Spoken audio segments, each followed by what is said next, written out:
It's good to be back here in Europe. Yeah, please sit down. You're going to make me cry.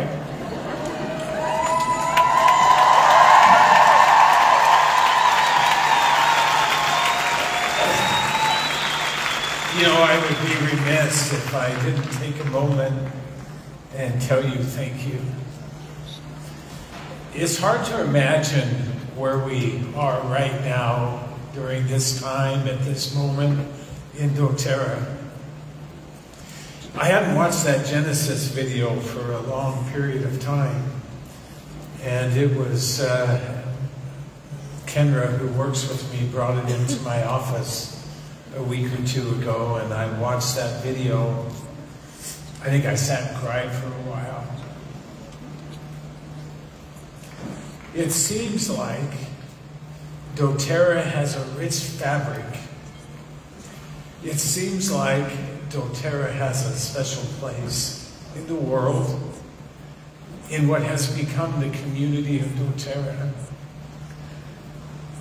and especially as it exists with each one of us as individuals, in our own efforts, in our own plans. It's been interesting to me this morning to hear of the journeys that some of you have been on in your process and in your belief in dōTERRA, and the answers that dōTERRA seemingly provides for so many people around the world. As I begin my comments with you, first, it's a great privilege for me to be able to speak with you and share with you some of my thoughts, but I also share with you that I don't share them of my own accord. They're the thoughts of my partners.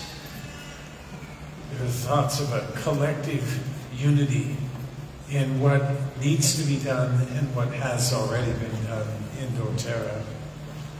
I also share my thoughts on behalf of those who work so tirelessly and effortlessly with us. I know that you know Kirk Jowers. I know that you know Mark Jr. and our office staff here and all of the good work that they do.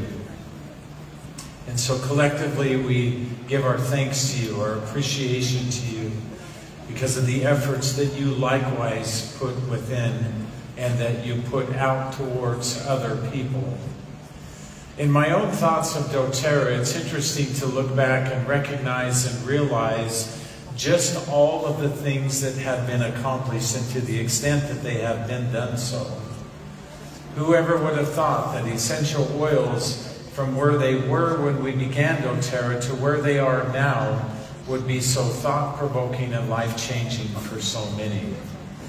Whoever thought that essential oils, and one of the things that I personally hold a lot of gratitude for, is that the process of essential oils, the progression of essential oils, has gone from the obscure and the unknown to the expected, the needed, and the integration in all matters of health and medicine and things that we value. I was talking with Dr. Osgoodthorpe, who many of you know, the other day, and Dr. Osgoodthorpe shared with me some of his thoughts of his appreciation of being involved in dōTERRA. And I reminded him of almost 13 years previous, I went to lunch with Dr. Osgoodthorpe, which he got up and walked out of. Called me a quack. Said it was shameful what I was doing and of no value.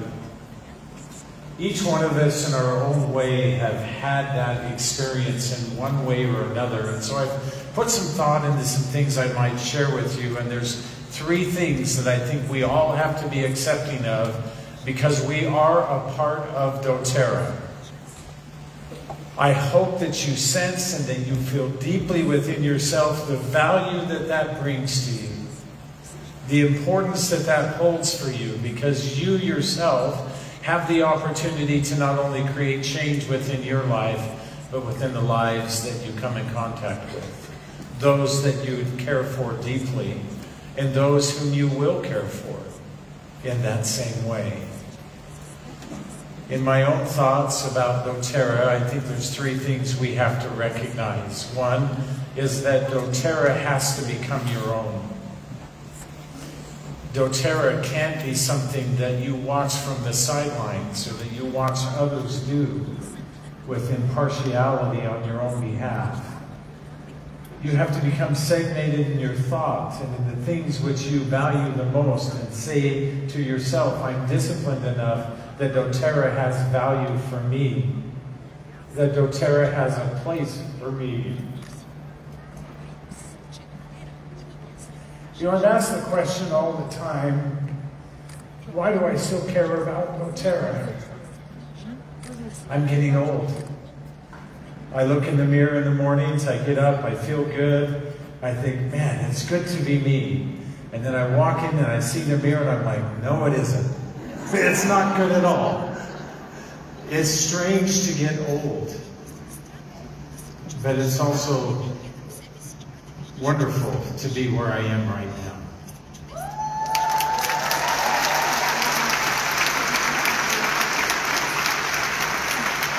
Why I care about dōTERRA is the same reasons why you care about dōTERRA.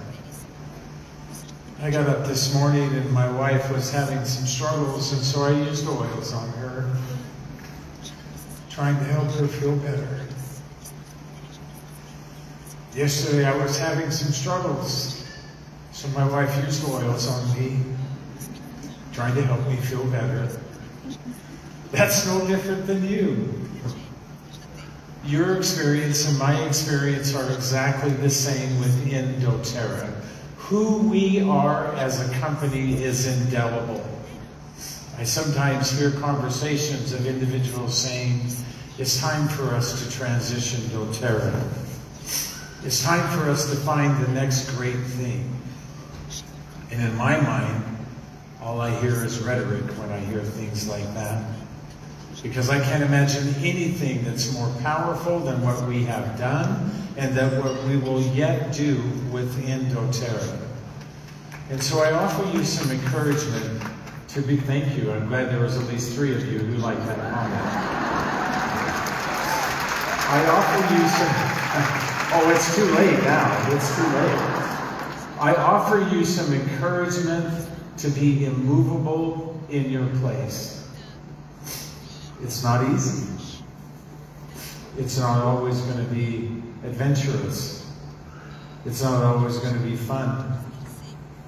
Because the other great principle that you have to adopt into if you're going to succeed in dōTERRA, and I define success not by how much money you might make, I define success by how much good you will do.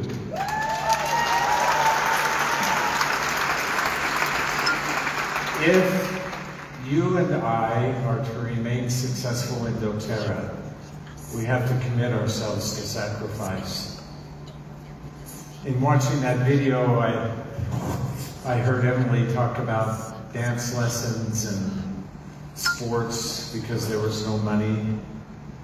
To myself, I always laugh at her when I see that part of the clip, because those are luxuries. That wasn't the challenge that we faced.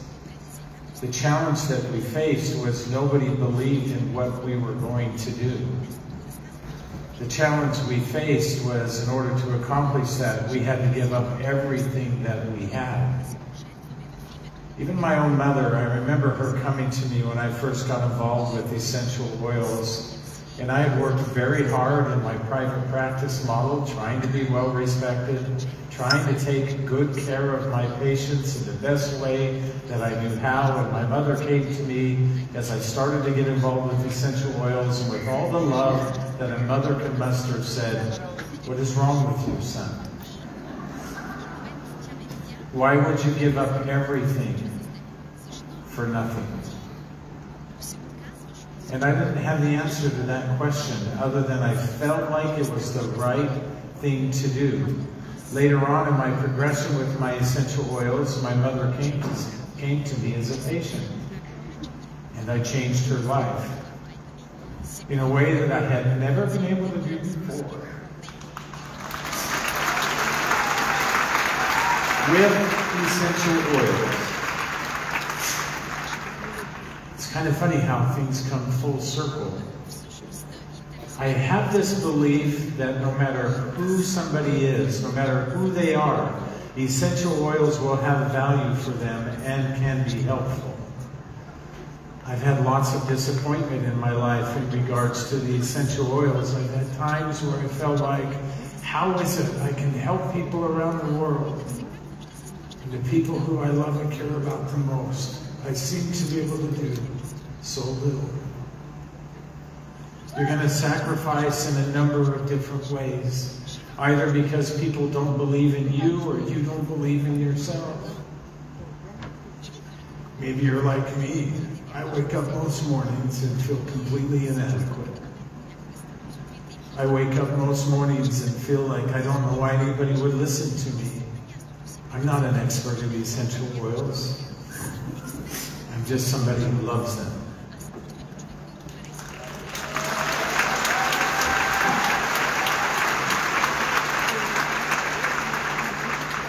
My mother, who I was able to help so deeply with the essential oils at the very end of her life, I had just flown to Japan. And as I landed in Japan, I turned my phone back on and my phone rang, and it was my wife who said, "You have to come home. It's your mother." And so I got back on an airplane and I flew back home as quickly as I could. And I raced to my house as quickly as I could. And I got there to find my mother unconscious and laying quietly in her bed. And I was angry. I was angry because I had just spoken to her the day before and talked about the things that we would do together, the places that we were going to take her. My father had just passed away a few weeks before that. We were taking care of my parents. And I told my mom, "Mom, don't worry, we'll take care of you." And my mom said, "I can't do this without your father." And a couple of days later, that proved to be true. As I came into my mother's room, my whole family gathered around. We sang her favorite song. And then my family dismissed themselves. And I sat with my mother, who couldn't speak and couldn't communicate with me, alone. And I became very angry that I could not help her. And then it dawned on me, yes, I can. And I got out her favorite oil. She had two oils that she loved. One was deep blue, which I learned to hate because deep blue, our house smelled like deep blue for 5 years while we took care of her and my father. And then her other oil was frankincense. And so even though my mother couldn't communicate, I got out my frankincense oil and I put it on the bottom of her feet. And I told her how much I loved her.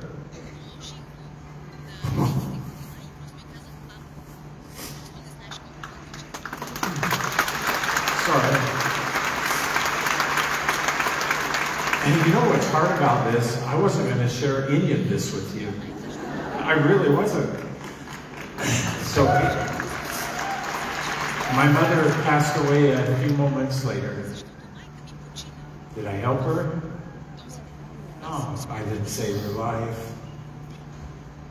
But I got to tell her goodbye and that I loved her in a way where I could express genuine love and concern for her.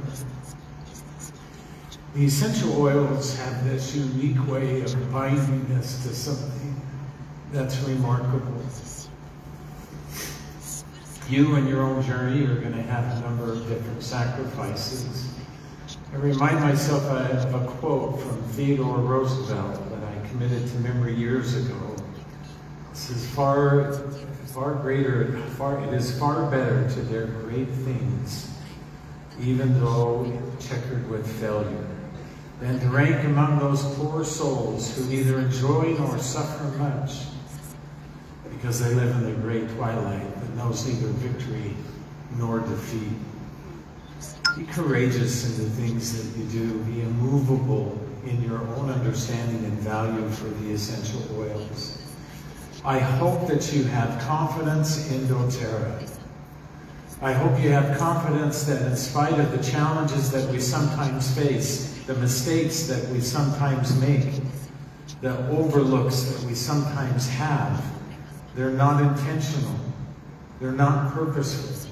And we will correct them, and we will make them right, and we will move through. And we have become this worldwide, multi-billion-dollar company, which is difficult to manage, which is difficult to run, which is difficult to have it be exactly how we anticipated for it to be. Years ago, I remember Dave Sterling coming into one of our meetings, and Dave Sterling has a tell. And Dave Sterling tell is he takes his thumb and his forefinger and he rubs it in the web of his hand on the opposite hand between the thumb and the forefinger. And when he does that, you know, one of two things is about to happen. And I would always sit across from him so I could watch that happen. And depending on the conversation, I might say to myself, Corey Lindley, who would sit next to me in those meetings, sometimes would lean over to him and say, you should stop talking. Because Dave's about to let you have it. And Dave would. He would say, that's not correct. And he would offer some correction. Other times, Dave would do that because he had great concern. And on one occasion, Dave came into that meeting and he began his tell. And he said, I have a concern. And it was fairly early on in dōTERRA. And he said, I'm concerned that we won't be able to maintain the heart and the soul of a small company. He added the additional phraseology in that and said, I'm concerned that we won't be able to maintain the culture of dōTERRA. What's the fabric of dōTERRA?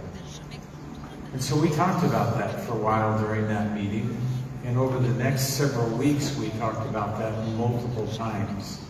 And we came up with all kinds of ideas and thought processes that, well, maybe this would ensure it. Maybe this is what we can do. Maybe we need to launch a program that would be focused on some of those kinds of things. And in the end, none of those were of any value and not where the answer would lie. It was several weeks after we started that process that Dave came in and he began to rub his web of his hand again. And he goes, I have the answer.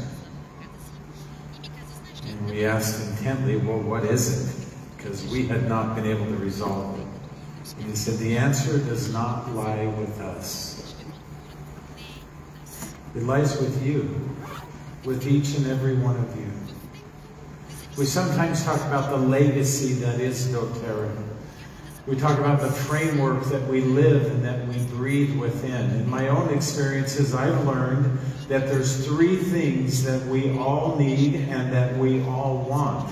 No matter where we are in the world, no matter what our circumstance is, we all only want these three things. One is, we want to know that we matter. One is, we want to know that we belong somewhere. And the last one is, we want to know that we're making a difference somewhere. That's been a good driver of what the culture of dōTERRA really is focused on.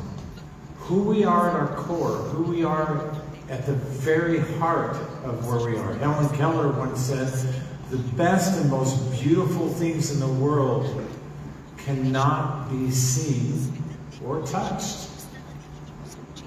They instead have to be felt with the heart. Today I've heard many of you talk about the heart of dōTERRA, about feeling with your heart. The name of this convention is to feel, to come to that understanding for yourself to whatever degree that may be. My wife and I, the other day as we were out, had the opportunity to meet several wellness advocates. I'm always thinking somehow I'm going to be incognito, but that never is the case. The other day I went to church. This is kind of a funny story. My wife and I went to church, and as we walked into church, We were visiting a church we had not been to for quite some time because we go to church somewhere else. And as we walked in, some of the parishioners who were there, the people attending church, recognized me. And so quickly got up out of their seats and came and wanted to have pictures taken with me. And I'm like, maybe we can do this after the service is over. That would be okay. I'll visit with you. And well, but I just got a couple of questions. And so now church is starting and there's a big line and people are taking pictures. Can I offer you some encouragement here? Don't do that. It's not a good idea. And let me offer you some encouragement too, that we're not that special. We're not that unique. We're no different than you are. We thought for ourselves that we can do something different, just like Adish and Sandori thought. We can do something different. We can do something more. We can define for ourselves the outcome that we most want. So the other day when I was out and met some of you as wellness advocates, thank you for saying hello. But we heard a touching story from a young woman by the name of Anna Catherine.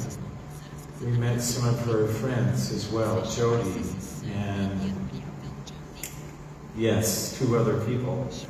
I'll ever come to it, Tina and Ali Oceana, and I apologize if I did not say your name correctly, but I think it was Ali Oceana, correct? From Israel. You're from Israel. And she told us a touching story. My wife and I were celebrating our anniversary. And as we were walking down the street, my wife said, well, I'm not really hungry, are you? And I said, no, not really. And she said, well, maybe we should eat. And so we kind of peeked into the windows of this restaurant. Yeah, maybe that would be okay.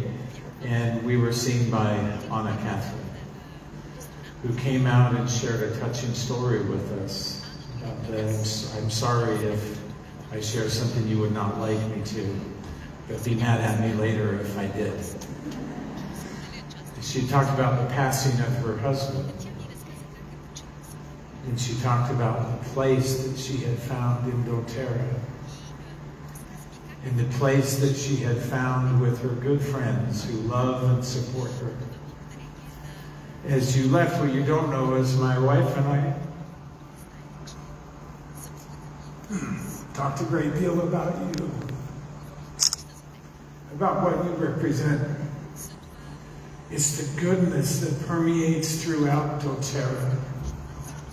You and I have a responsibility to always be gracious, to always be kind, to do the right thing, even when it's the most difficult, even when it's the most challenging. I have a saying that I share with my kids and my family all the time. My grandkids especially hate it when I say this to them. It's a lesson that my father taught me years ago. You really don't value what you don't pay for. We pay for things in our life through a variety of means, don't we? We sometimes pay for them with finances, as we heard a few moments ago, of a valuable lesson that was learned through the loss of finances. We pay through them through our energy, through our connection to people, through our service to other people. But those are the things that root deep within us, the value that we find, not just in dōTERRA for ourselves, but being part of a community that's larger than ourselves. Dave Sterling was correct. The future lies within your hands. I wish that it lied within mine. I'm getting older. I'm not tired yet. I'm not done yet. But I think I'm doing pretty good for being 65 years old.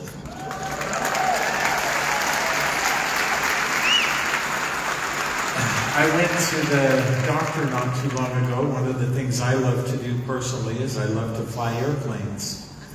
I have the same experience almost every time I fly. I'll be flying along, whether I'm by myself or I have somebody with me. I think silently, who put me in charge? This is not a good idea. I shouldn't be doing this on my own. Well, you have to go in for flight reviews once in a while, and you also have to go in for medical exams once in a while. So I went in for my medical exam to be sure that I could keep my license. And the doctor who I was working with came in and he said, "Dave, you didn't bother to fill out any of the medications that you take." And I said, "I don't take any medications." And I'll never forget his statement. He said, "That's not healthy for you." And I said, "I thought that was really a good thing, that I don't have to take any medications." And he goes, "No, it's not. You need to start taking some medications." And I said, "Well, what for?" And he goes, "Well, you don't have high cholesterol, but what if you did?" True story. And I said, "But I don't." And he said, "I know. And I'm going to give you a statin drug so that you never will." And I said, "That's not prevention." There's a perspective that develops within dōTERRA that says, we can, we must, we should take responsibility for our own wellness. Whether that's financial, emotional, spiritual, or health. We need to be involved in those processes for ourselves to whatever extent that we can. We're blessed and we're privileged in dōTERRA to have changed the value of essential oils within the healthcare community at large around the world. And there are many, and we have some here with us today, and we thank you for being here, who are leading the charge and sharing the essential oils within their environment of medicine and healthcare. You are on the cutting edge and the forefront of all things that are good and the way that the world is changing to accommodate those. dōTERRA is immovable. I'm going to tell you with every fiber of my being, dōTERRA will not, dōTERRA cannot change as long as I'm in existence.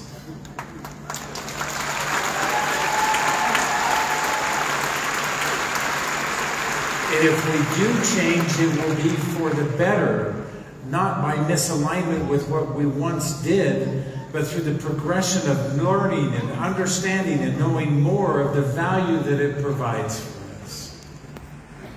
I hope that you hold your confidence high in dōTERRA. I hope that your journey is wonderful, it's meaningful, it's productive. That within your journey in dōTERRA you find the answers that you need in whatever perspective it might be. I hope that you embrace the family that is dōTERRA. It's amazing to me as I come to Europe, to be honest with you, it's the only place I go in the world where there's such a diverse group of culture, of country, of language, of experience. And yet we sit here today completely united in our efforts.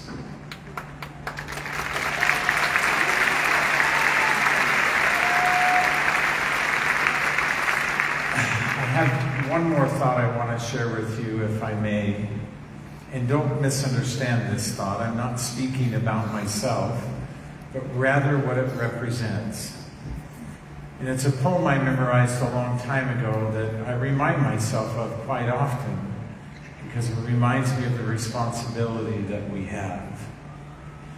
It goes like this. An old man going along highway came at the evening cold and gray to a chasm vast, deep and wide, through which was flowing a sullen tide.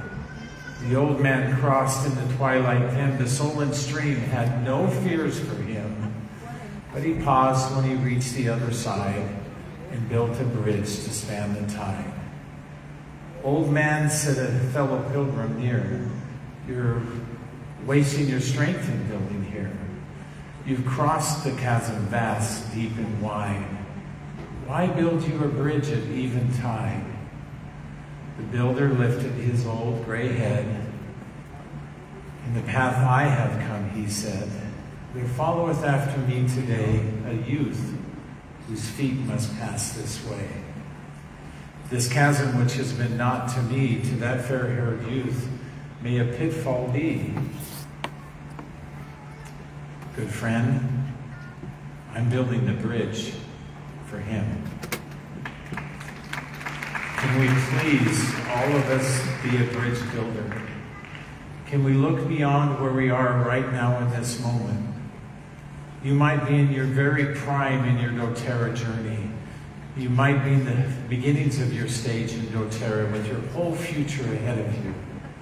But let us always be mindful that the legacy of dōTERRA, the forever nature of dōTERRA, which I've heard mentioned on more than one occasion this morning, is dependent on not just what we do, but on what we do, all of us, collectively, building our future one step at a time, remembering those who will come behind us, and the legacy that we leave behind them is perhaps our greatest opportunity. Our future is bright. There are many, many things that we have yet to accomplish and that we will yet do with greatness. Some things that we are planning for currently and some things that we do not yet know. But on behalf of myself and my partners and all of us here at dōTERRA, I share with you that you have our full commitment. We will continue to do our very best, to do our part. To be shouldered with you is a great privilege and something that I look forward to more of in the future. I'm excited to be with you over the next few days, to have more time with you. Thank you for letting me spend some time with you this morning.